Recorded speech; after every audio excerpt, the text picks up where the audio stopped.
Buenos días, mi nombre es Kenia Sherry Romero Calcina y yo les voy a hablar acerca del foro de la semana 11.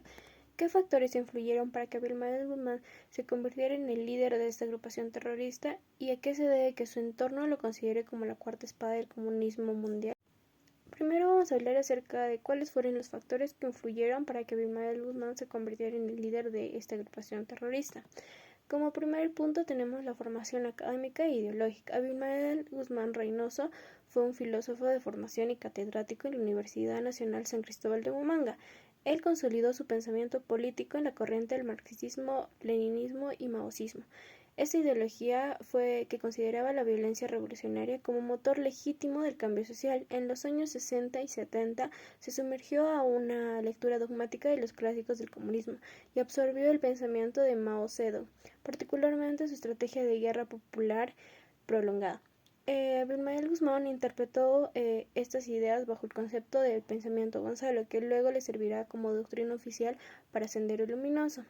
Como segundo punto tenemos el contexto socioeconómico y político del Perú, en el cual voy a hablar de tres aspectos: la desigualdad estructural y exclusión, la crisis de representación política y la ausencia del Estado en zonas rurales. En el primer punto, la desigualdad estructural y exclusión, nos menciona que las regiones andinas como Ayacucho eran profundamente abandonadas, sufrían de mucha pobreza, analfabetismo y abandono estatal. Este entorno fue muy fértil para la propagación de las ideologías revolucionarias que prometían justicia social. Luego está la crisis de representación política. La desconfianza en los partidos tradicionales y la fragmentación de la izquierda legal llevaron a un desencanto generalizado en la ciudadanía. Guzmán canalizó ese malestar acusando a la izquierda institucional de traicionar el proletariado. Y por último, la ausencia del Estado en zonas rurales. El escaso control estatal en regiones como la Sierra Sur permitió a Sendero Luminoso organizarse clandestinamente y reclutar a militantes entre jóvenes, campesinos y estudiantes, captando adeptos a través de un discurso radical, disciplinado y mesiánico. Como tercer punto tenemos el liderazgo carismático y construcción del culto a la personalidad. Abimael Guzmán fue un líder autoritario, carismático y doctrinario. En el seno del Partido Comunista del Perú, Sendero Luminoso eliminó a sus opositores internos y consolidó un liderazgo absoluto. Se convirtió en una figura reverenciada por sus seguidores, quienes lo llamaban el presidente Gonzalo, y lo representaban como el gran estratega y guía ideológico del movimiento revolucionario mundial. Ahora vamos a hablar acerca del por qué se le consideró la cuarta espada del comunismo mundial. La denominación de Abimael Guzmán como la cuarta espada del comunismo mundial fue construida por su entorno más cercano dentro de Sendero Luminoso y tenían un carácter más simbólico, doctrinario y propagandístico. El pensamiento Gonzalo como desarrollo superior. Los seguidores de Guzmán decían que él no solamente aplicaba bien las ideas de Marx, Lenin y Mao, sino que las había mejorado.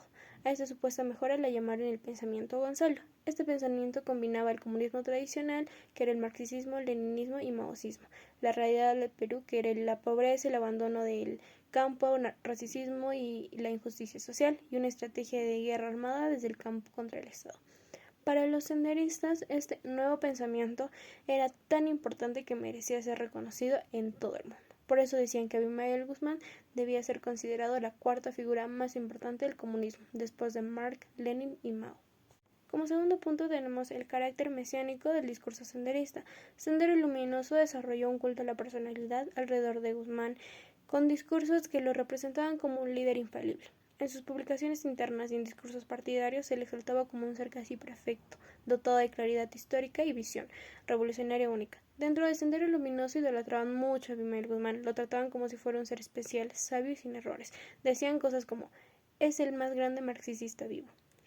Es el faro que guía a la humanidad hacia la liberación. Es el jefe invencible de la revolución. Y nadie podía cuestionarlo, y todo lo que decía se consideraba como verdad absoluta. Como tercer punto tenemos el aislamiento ideológico y dogmático. Mientras otros grupos comunistas del mundo se adoptaban a los cambios o buscaban alianzas políticas, Sendero Luminoso no.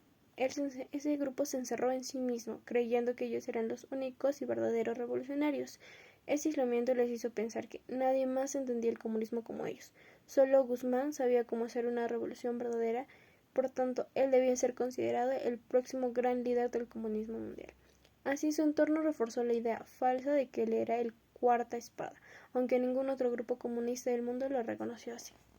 Conclusión. Abimael Guzmán llegó al liderazgo de Sendero Luminoso gracias a una combinación de formación ideológica radical, liderazgo autoritario, habilidad estratégica y un contexto nacional marcado por la desigualdad y la crisis institucional. Su entorno, influenciado por un fanatismo sectario, lo elevó a la categoría de la cuarta espada del comunismo mundial, no como reconocimiento legítimo desde el marxismo internacional, sino como una estrategia de autolegitimación ideológica para reforzar la obediencia interna y justificar la violencia extrema que desató una de las etapas más sangrientas de la historia del Perú contemporáneo.